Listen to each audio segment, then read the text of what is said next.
So I want to be talking about the hard truths about this drop shipping business, especially when you're sourcing from China.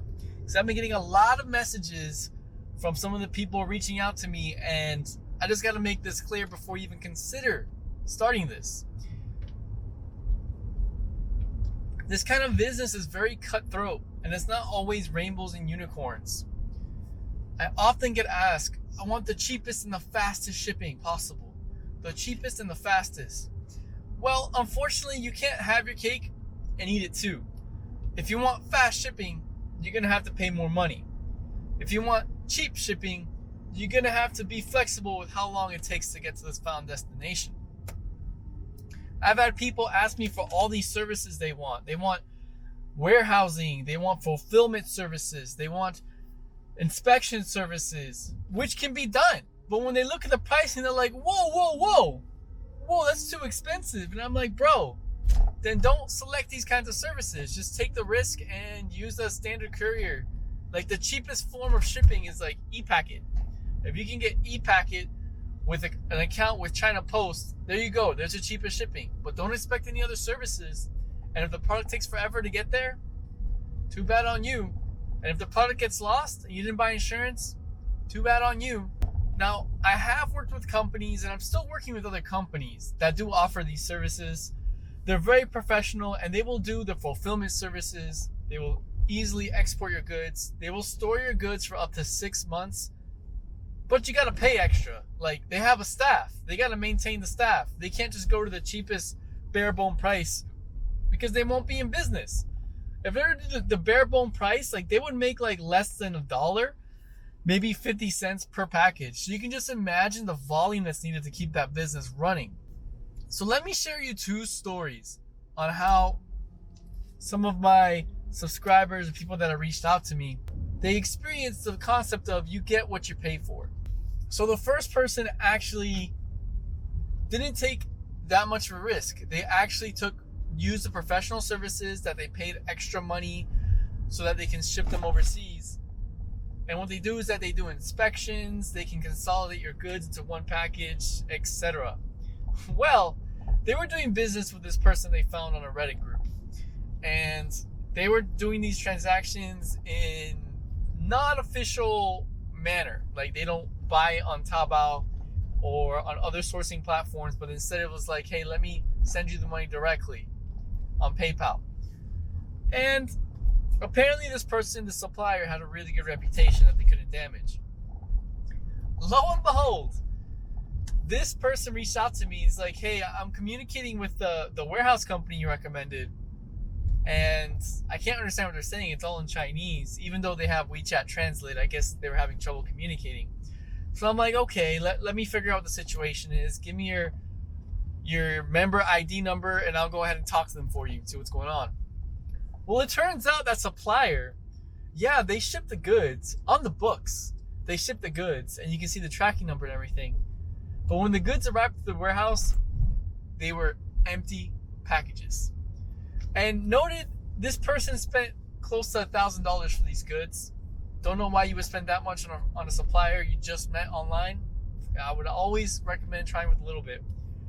So, yeah, that's a big whoopsie. They found out. And this shipping company that I recommend, they actually film the whole process of opening packages from when they receive the package all the way until when it's open, so that they know there's no theft or anything sketchy going on in this transaction. So now this lady's like panicking, or man, I don't know.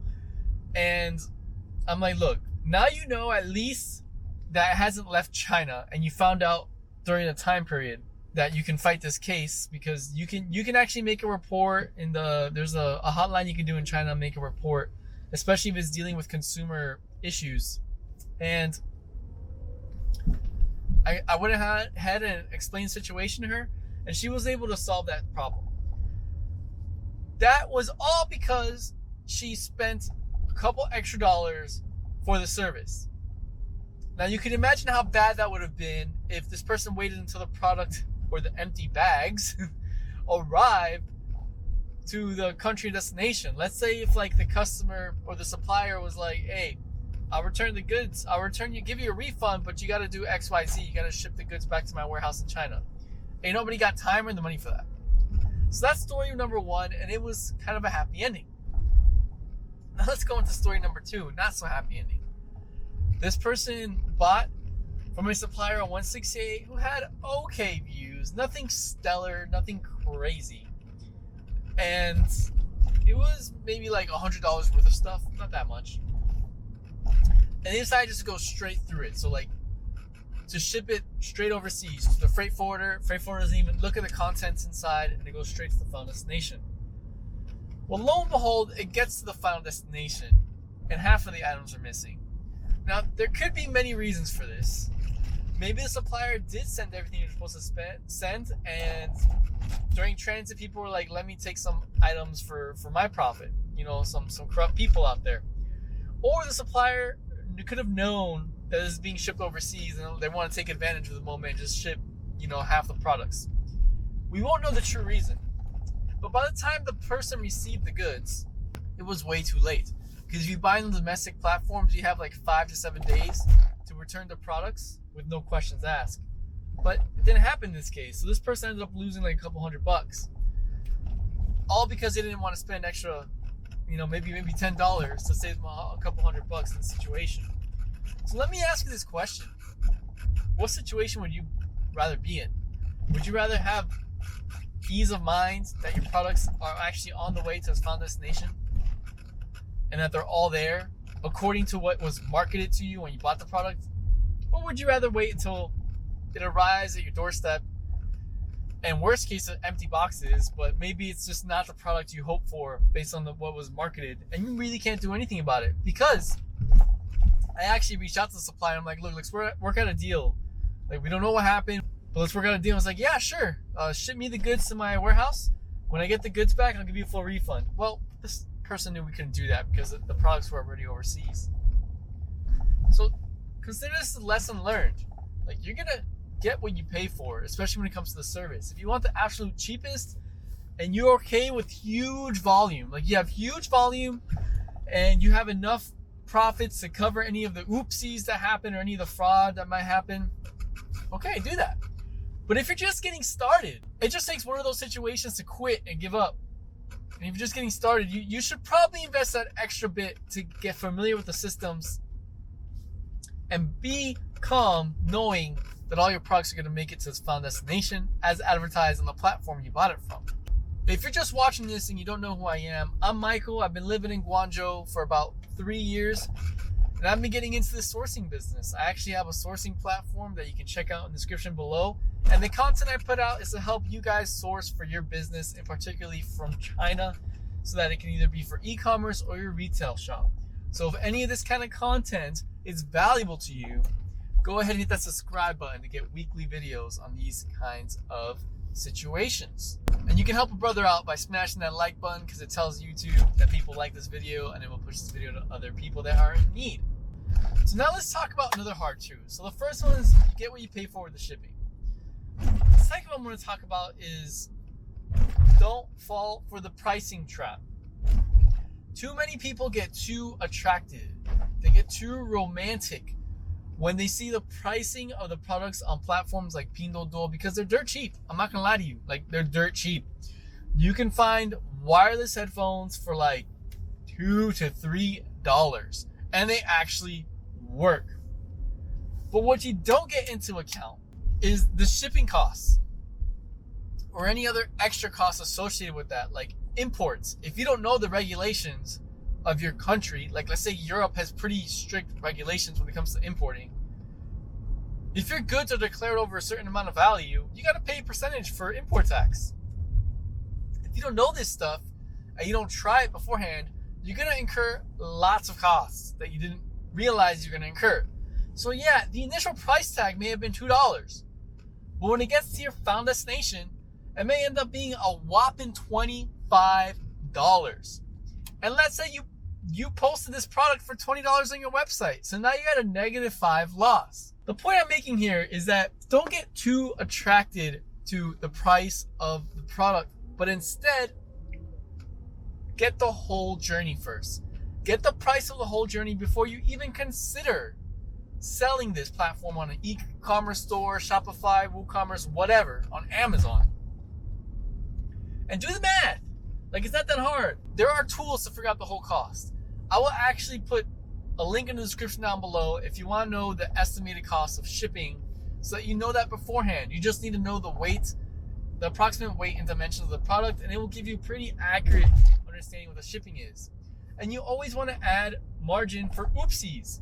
Sometimes you mess something up, you devalue something, or you don't account for some import taxes, some tariffs, or a new regulation comes out. Like, coming in 2 days, Europe is going to come up with a new regulation for importing goods. Like, these things happen. You always got to have the whoopsie profit margin gap when you're doing this. So my recommendation to you, knowing these hard truths that can happen to you, and you can get romanticized of all the marketing out there saying it's so easy, just link your AliExpress to your Shopify store, increase it by 40% and you're done. No, it gets complicated. Like, you need to think about payment processors.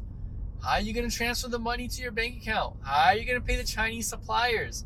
All these things you need to consider. So my recommendation to you is start small. Don't start with more than $100. Find a customer first and be like, look, this is a cool product. Do you want it? How much are you willing to pay for it?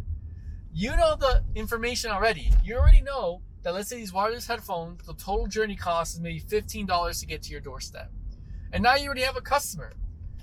And you can test it. Be like, okay, give me $30. And then you test the system. How long does it take for the factory to ship the goods? How long does it get to ship overseas outside of China? How long does it take for it to clear customs? What do you need to do to clear customs? You're most likely going to need to give them a phone call or have your contact information in the event there's issues and you need to handle them.